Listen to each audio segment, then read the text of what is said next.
کہ وہ انہوں نے قرآن کے اندر جو اخلاق آئے اسے اپنے اوپر اپنایا، لاگو کیا، پھر ان کے پاس کوئی اپنا آیا یا بیگانہ آیا، آتا تو وہ بیگانہ تھا لیکن اپنا بن کے جاتا تھا۔ تو اچھے اخلاق بہت ضروری ہیں، صرف مسلمان ہونے کے لیے نہیں بلکہ انسانیت کا تقاضا یہ ہے کہ اللہ رب العزت نے اسے جو فطرت عطا کی ہے، جو عقل عطا کی ہے، عقل سلیم، اس کا تقاضا یہ ہے کہ بندہ اچھی عادات کو اپنائے اور بری عادات سے باز رہے۔ جو آدمی بری عادات سے باز نہیں رہتا وہ یہ نہ سمجھے کہ وہ لوگوں کو تکلیف دے رہا ہے، وہ خود کو تکلیف دے رہا ہے۔ اب دیکھیں نا، اسلام نے کتنا خوبصورت حسن خلق کا معیار دیا، کہا راستے سے تکلیف دہ چیز ہٹاؤ گے تو تمہیں صدقے کا ثواب ملے گا۔ کسی کو دیکھ کر اگر منہ پہ مسکان آتی ہے، مسکراہٹ آتی ہے، تو تمہیں صدقے کا ثواب ملے گا۔ کہ اسلام سارے کا سارا ہی حسن خلق کا درس دیتا ہے۔ اگر ہم اپنے نبی پاک صلی اللہ علیہ وآلہ وسلم کی سیرت کو دیکھیں اور وہ یاد کریں وہ دور کہ جب کچھ عیسائی 30 یا 34 عیسائی آئے اور انہوں نے اپنی عبادت کے لیے مسجد نبوی میں جانے کی اجازت مانگی، تو حضور صلی اللہ علیہ وآلہ وسلم نے انہیں اجازت دی۔ تو جب اندر جاتے ہیں تو عیسائی تھے، لیکن جب باہر آتے ہیں تو وہ مسلمان ہو چکے تھے۔ تو یہ اخلاق تھا اور یہ آپ کا کردار تھا۔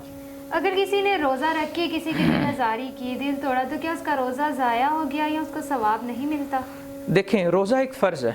اگر کسی نے روزہ رکھا، 3 چیزیں ہیں نا اس میں، کھانا بھی چھوڑنا ہے، پینا بھی چھوڑنا ہے، اور نفسانی جائز خواہشات کو بھی چھوڑنا ہے، اور سحری سے افطاری تک وہ اس پہ قائم رہا، تو اس کے ذمے جو فرض روزہ تھا وہ تو ادا ہو گیا، لیکن روزے کی روحانیت اسے نہیں عطا ہوگی، روزے کا فائدہ اسے نہیں ملے گا۔ اس کے ذمے روزہ فرض ہے، روزہ رکھنا ہی رکھنا ہے، اس کے بغیر چارہ ہی نہیں ہے۔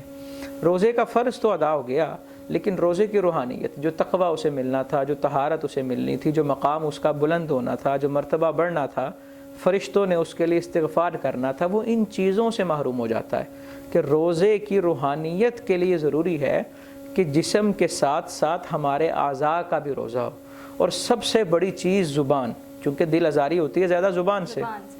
ہم یہ بات کہہ کے ٹال دیتے ہیں کہ جی میں نے تو سچ کہا ہے اور میں منہ پہ بات کر دیتا ہوں۔ بات منہ پہ کرنے کی نہیں اور بات سچ کی نہیں ہوتی، بات یہ ہوتی ہے کہ اس وقت اور اس انداز میں وہ بات کریں یا نہ کریں۔ کہتے ہیں نا، لفظ آتش فشان نہیں ہوتے لیکن لہجے آگ لگا دیتے ہیں۔ دیکھا جاتا ہے اس نے کس لہجے میں بات کی ہے، کس انداز میں کی ہے۔ تو دل آزاری کرنا ویسے ہی بہت بڑا جرم ہے، اور روزہ رکھ کے کو دل آزاری کرے گا تو یہ اور زیادہ بڑا جرم ہے۔ نبی پاک صلی اللہ علیہ وآلہ وسلم نے زبان کو پکڑ کے کہا تھا کہ انسان کو آفت میں ڈالنے والی یہ چیز ہے۔ اگر بندہ دیکھیں نا، مسلمان کی تعریف جو نبی پاک صلی اللہ علیہ وآلہ وسلم نے کی وہ یہی کہ مسلمان وہ ہے جس کی زبان اور ہاتھ سے دوسرے مسلمان محفوظ رہیں۔ زبان کو پہلے رکھا کیونکہ زبان کے فتنے اور فساد زیادہ ہیں۔ اکثر بندے ہاتھ تو نہیں اٹھاتے لیکن زبان درازی کرتے ہیں۔ اب دیکھیں نا، ہم صرف ذرا سا عیب لگاتے ہیں، عیب نکالتے ہیں، اور ہم اس بات کو کوئی نہیں سمجھ رہے ہوتے بڑا، لیکن جس کے بارے میں ہم بات کرتے ہیں ہو سکتا ہے اس کی زندگی کی کمائی ہو، زندگی کی محنت ہو، وہ کئی راتیں یہ سوچ کے سوتا ہی نہیں ہے کہ میری چیز میں عیب لگا دیا گیا ہے۔ تو روزہ رکھ کے اگر ہم کسی کی دل آزاری کا باعث بنے، کسی کو تکلیف دیں، کسی کو اذیت دیں، اس کا مطلب یہ ہے ہم نے فاقہ کیا ہوا ہے، روزہ نہیں رکھا ہوا۔ اگر روزہ رکھ کے میری یہ کوشش ہے کہ میں لوگوں کی رستوں سے رکاوٹیں ہٹاؤں، ان کے لیے راہیں ہموار کروں، ہر آتے جانے والے کو سلام کروں، مسکرا کر دیکھوں۔ دیکھیں نا، آج اس دور میں ہر بندہ پریشان ہے، اور اگر پریشان کو میں غصے سے دیکھوں گا وہ اور پریشان ہو جائے گا۔ اگر مثال کے طور پہ آسان مثال دینے لگا ہوں، باہر آتے جاتے بریک پہلے لگ گئی یا زیادہ لگ گئی، کوئی گاڑی کی ٹکر ہو گئی ہے، تو غصے سے دیکھنے سے وہ گاڑی کا جو نقصان ہے وہ تو نہیں بھرا جائے گا۔ میرے غصہ کرنے سے گاڑی کی ٹوٹی لائٹ تو ٹھیک نہیں ہوگی۔ اگر میں وہی اس کو مسکرا کے دیکھوں، اس سے پوچھوں کہ کوئی بات نہیں، اور بلکہ میں اس کا شکریہ ادا کروں کہ آپ پریشان نہ ہوں، آپ یہ جو گاڑی کا نقصان ہوا ہے اللہ پورا کر دے گا، یا میں اس سے پوچھوں آپ ٹھیک ہیں، خیریت سے ہیں، آپ کو کوئی مسئلہ تو نہیں ہوا۔